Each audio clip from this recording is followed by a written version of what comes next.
সুপ্রিয় দর্শক, এইমাত্রই সৌদি আরব থেকে কিন্তু জানিয়ে দেওয়া হলো যে বাংলাদেশ ও ভারতবর্ষে কবে ঈদ পালন করা হবে। সৌদির জাতীয় চাঁদ দেখা কমিটি জানিয়ে দিয়েছে যে এবছর 29টি রোজা হতে পারে নাকি 30টি। কবে বাংলাদেশ ও ভারতের আকাশে ঈদের চাঁদ দেখা যাবে, তো এই সমস্ত বিষয়ে যেই গুরুত্বপূর্ণ আপডেটগুলি চলে এসেছে, তো তাই কিন্তু আমি আজকে আপনাদেরকে জানিয়ে দেব এই ভিডিওটির মাধ্যমে।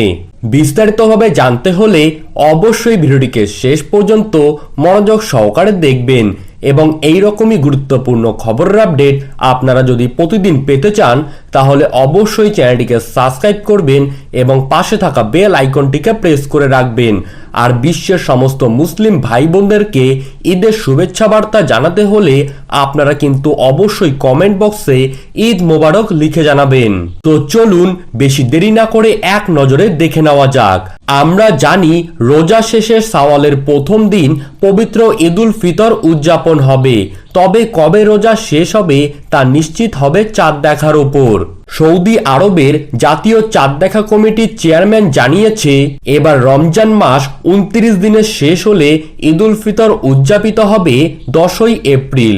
আর রমজান মাস যদি 30 দিনে পূর্ণ হয় তাহলে ঈদ কিন্তু পালন করা হবে ভারত ও বাংলাদেশে 10ই এপ্রিল। তবে সব থেকে বেশি সম্ভাবনা রয়েছে যে এই বছর কিন্তু বাংলাদেশ ও ভারতে 30টি রোজা হতে পারে এবং ঈদ হতে পারে 11ই এপ্রিল অর্থাৎ বৃহস্পতিবার। 9 এপ্রিল বাংলাদেশের মান সময় রাত্রি 12টা বেজে 21 মিনিটে অমাবস্যা শেষ হয়ে 1445 হিজরি সনের শাওয়াল মাসের নতুন চাঁদের জন্ম হবে। ওই দিন রাত 9টা বেজে 1 মিনিটে প্রতিপদ শেষ হয়ে দ্বিতীয়া শুরু হবে। এবছর খালি চোখে চাঁদ দেখার সম্ভাবনা খুবই কম। চাঁদ দেখা কমিটির মতে এবছর কিন্তু 10ই এপ্রিল সৌদি আরবে ঈদ উদযাপন হবে এবং বাংলাদেশ ও ভারতে ঈদুল ফিতর উদযাপন হবে 11ই এপ্রিল।